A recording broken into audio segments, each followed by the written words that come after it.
Eu vou falar hoje sobre um assunto que está mudando a vida de vocês.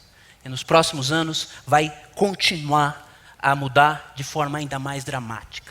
Vou falar sobre biotecnologia, vou falar sobre genoma e vou falar sobre bioinformática. Bem, vamos começar com uma definição. O que é um genoma? Eu gosto dessa aí, ó. Conjunto de todo o material genético de uma espécie. E quando a gente fala genoma, a gente está falando em DNA. E o DNA é uma das poucas coisas que é comum a todas as espécies biológicas. Falou genoma, falou em DNA. Vamos fazer uma analogia. Vamos pensar que o corpo físico, o material físico, a estrutura física, o corpo de um organismo é um hardware. O genoma seria um software. E como todo software, o genoma é escrito em uma linguagem. E essa linguagem tem 4 letras. A, C, T e G.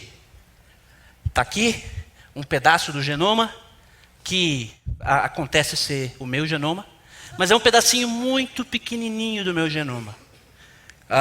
Ele tem, nosso genoma, todos aqui têm um genoma que tem mais ou menos 3 bilhões de letras.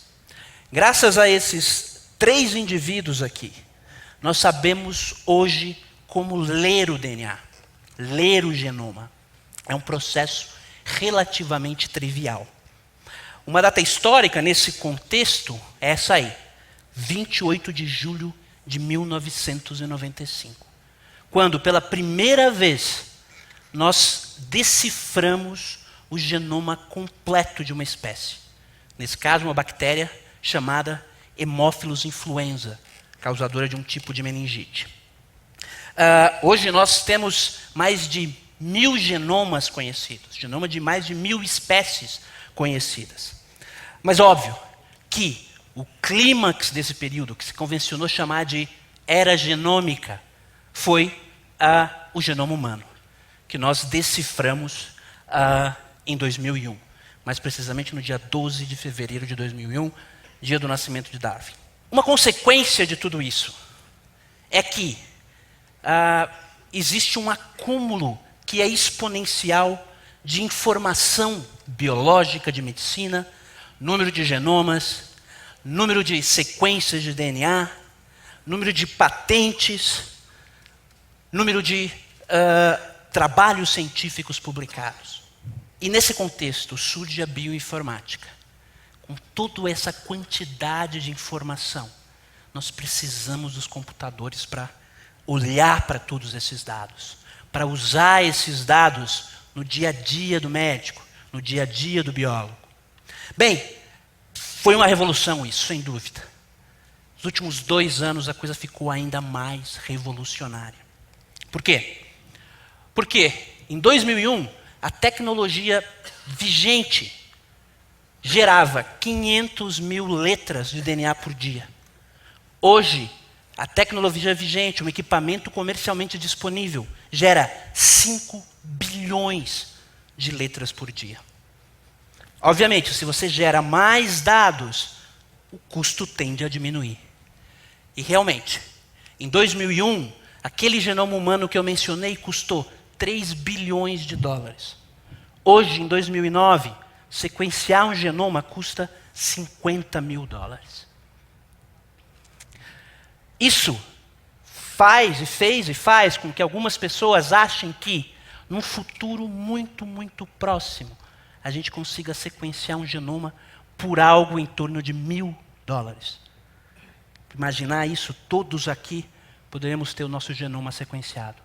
Isso parece algo muito futurista, mas há 10 dias atrás, foi publicado na revista Science, um trabalho científico que está ali, título bem complicado, mas uma companhia americana sequenciou 3 genomas a um custo por genoma de $4.400. Então, um genoma $1.000, ou talvez até a menos, seja algo bastante factível num curto espaço de tempo. Vou falar mais um pouquinho sobre medicina, câncer, mas isso afeta basicamente todas as áreas de conhecimento. Não só saúde, mas também a agricultura, a pecuária, tecnologia dos biocombustíveis e a biodiversidade. Bem, voltando ao genoma humano, hoje nós conhecemos o genoma de mais ou menos 1000 pessoas. Estamos conhecendo. Esse é um projeto que está andando. Nós já temos dados de praticamente 1000 pessoas, num projeto que se chama 1000 genomas. Vamos imaginar aqui, se a gente sabe disso já, se a gente olha para qualquer grupo de pessoas, o que acontece é que, não está aparecendo ali, mas a identidade genética entre quaisquer duas pessoas nessa sala é na ordem de 99,9%. Então, se pegar o genoma dele, comparar com o genoma do Helder, vai ser 99,9% idêntico. Só para vocês compararem, colocarem num contexto, o genoma da espécie humana com o do chimpanzé, nosso primo evolutivo mais próximo, é 99% idêntico. E o que acontece é o seguinte, imaginemos uma letra variável como aquela. Se nós sequenciarmos aquele pedaço, se a gente ler aquele pedaço do genoma de todo mundo aqui, o que vai acontecer é que mais ou menos metade vai ter um A e a outra metade vai ter um C. Qual que é a consequência disso? A consequência é que se a gente pega um grupo de pessoas, a gente pode definir um padrão de variação. Aquele grupo ali tem um padrão de variação, esse grupo um outro padrão de variação e assim por diante. Por que isso é importante? Vamos pegar, isso é um caso real. Se a gente pega pacientes com câncer de mama, e aqui a gente tem padrão de variação, padrão de variação. Hoje a gente sabe que esses dois padrões de variação aqui, aqueles indivíduos, aquelas pacientes, respondem a uma determinada droga que é comercialmente disponível. Esses indivíduos aqui, essas pacientes, não respondem ao tratamento. Bem, se você fuma, ou já fumou, ou pretende fumar, presta atenção nesse slide. É muito comum a gente ouvir, meu vizinho fumou sempre, morreu aos 100 anos, sem ter câncer, morreu saudável. Bem, isso é verdade, mas muito, muito, muito infrequente. O cigarro causa uma série de malefícios, a gente sabe disso. Mas existem algumas pessoas que, apesar de fumarem a vida toda, realmente não apresentam esses problemas, principalmente câncer. A gente está começando a entender o porquê disso. Existe uma molécula no nosso corpo chamada GST, que faz o quê? Ela pega as bolinhas vermelhas aqui, são os agentes cancerígenos. Essa molécula transforma esses agentes cancerígenos em agentes menos tóxicos, são os verdinhos, que são solúveis em águas e são eliminados pela urina. Bem, acontece que na nossa população existem duas versões principais da GST. Uma que a gente poderia chamar organizadores do TED, competentes, trabalhadores, vão lá e transformam o agente cancerígeno em algo menos tóxico. Existe uma outra GST, a gente podia chamar de deputado federal. Trabalha de terça a quinta, não sei quantos cafezinhos por dia, e assim por diante. Acontece que hoje a gente sabe que existe uma clara associação entre a GST, desculpa, isso aqui está... a GST está certo, a GST lerda, a GST preguiçosa, e aquele indivíduo que vai desenvolver a doença. E uma clara associação entre a GST mais ativa e aquele indivíduo que não vai desenvolver a doença. Bem, sim, e essa associação, a GST mais ativa, ela tem um A no genoma. A GST menos ativa tem um T. Ou seja, uma única letra entre as 3 bilhões de letras do genoma. Bem, eu vim aqui para falar um pouquinho sobre o Brasil, como é que o Brasil está, como que a gente pode contribuir para o mundo em relação à genômica, à biotecnologia, à bioinformática. Nós estamos bem. No Brasil, no final da década de 90, houve uma grande iniciativa de genômica, principalmente aqui no estado de São Paulo. Começou no estado de São Paulo e se irradiou, principalmente financiado pela FAPESP, a Fundação de Apoio à Pesquisa do Estado de São Paulo. O primeiro caso de sucesso foi esse aí, a Xylella fastidiosa. Um nome complicado para uma bactéria que infecta um pé de laranja. Então vocês veem aqui, essa laranjinha aqui veio de um pé infectado. A laranjona bonita veio de um pé não infectado. Vocês podem imaginar o prejuízo para a indústria de suco de laranja no estado de São Paulo. Um grupo de pesquisadores sequenciou o genoma dessa bactéria. Um outro caso de sucesso, e esse eu tive o prazer de ser um dos coordenadores, foi o projeto Genoma Humano do Câncer. Nós analisamos o material genético de dezenas de tumores, muito prevalentes em São Paulo e no Brasil. Foi um sucesso tremendo. O projeto estava entre os 3 maiores projetos de genética de câncer do mundo inteiro, junto com o Instituto Nacional de Câncer e um projeto de genoma de câncer da Inglaterra. Foi um sucesso. Aqui eu vou passar algumas manchetes de jornais e revistas enfatizando a contribuição brasileira, essa iniciativa toda genômica. O Brasil surgiu como um modelo de um país em desenvolvimento fazendo pesquisa de ponta. Uma das coisas mais originais que eu vi aqui hoje, vi muitas, foi a Regina Casé dizendo que ela gostaria de ver o Brasil como foi vanguarda do anti-gueto. Me fez pensar que existem várias formas de gueto. O gueto social, o gueto racial, o gueto econômico. Mas um gueto que normalmente é negligenciado é o gueto tecnológico, o gueto científico.